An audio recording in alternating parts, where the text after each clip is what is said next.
Hello and welcome to the latest episode of the Fintech Fix, the first week of May. Now, May is an absolutely brilliant month, one where the warm weather finally starts heating up for the UK and we get a significant amount of public holidays. Now, speaking of heating up, in a time when Germany's lockdown is looking like it's finally thawing, N26 has just raised another $100 million. That's absolutely incredible for a bank that pulled out of a major European market just this year. Not only that, it actually puts the valuation at $3.5 billion total. I'm so excited to see what a challenger bank can do with that kind of money. And we've seen so many people say that a challenger bank can do more in 1 year with 100 people. It's a significantly smaller budget than what some of the larger institutions can do for 3 years. So even though we're seeing, for instance, Bo with RBS being finally scuttled, it's very interesting to see that some challenger banks, the established ones, are still absolutely pulling ahead, especially the ones that don't have any legacy backup behind them.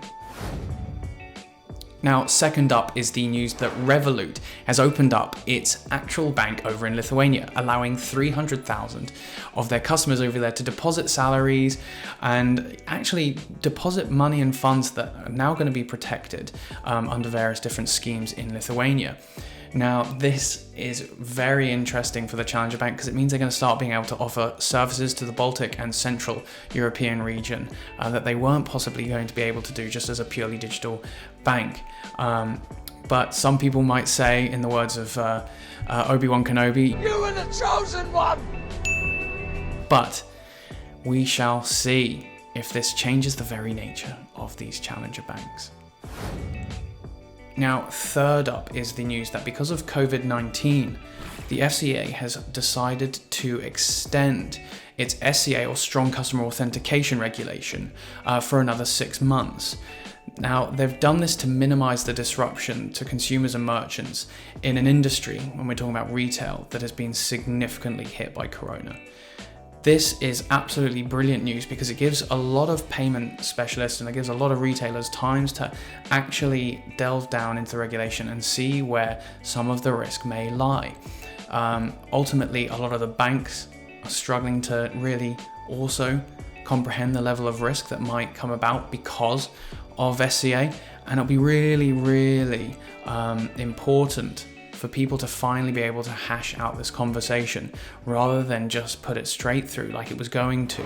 So interestingly, COVID has actually changed the course of regulatory history in the UK, and it's going to be interesting to see what happens to the retail industry as a result. And hopefully we can come up with a way where we can future-proof customers from fraud in payments, while also not hampering the ability to pay. A lot of people have only just become used to paying online, and it would be ridiculous to start adding friction to an industry that relies on being frictionless.